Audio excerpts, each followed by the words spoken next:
O bakit naman gagawa ng usap ang asawa ko para lang makakuha sila ng ipupukol sa akin?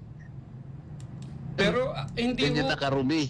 hindi ho ba dapat, Senator, manggaling din sa inyo ang delikadesa na, uy, yung asawa ko, ano nito kumbaga nagsiservisyo dito, meron siyang, kumbaga, transaksyon dito, hindi kaya marapat na ako dumistansya muna?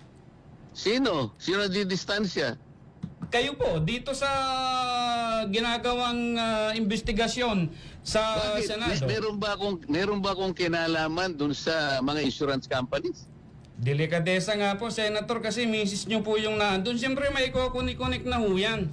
Kung ganyan kayong mag-conclude, independent nga kaya tinatanong ko nga sa inyo kanina kung naiintindihan niyo Kaya nga po nagtatanong din kami, delikadesa din ho yung binabanggit namin dito. Hindi Wala na ho ba pinag-uusapan tayong ng ganun? delikadesa dahil wala akong connection doon. Ang asawa ko independent. Yun nga po, asawa nyo yun Nakikipagdebate ka pa sa akin Akala ko ba magtatanong ka lang.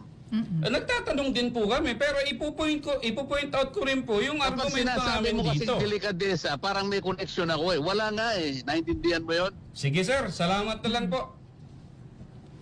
Tanga. Oh, inabot ko pa yun, Sen.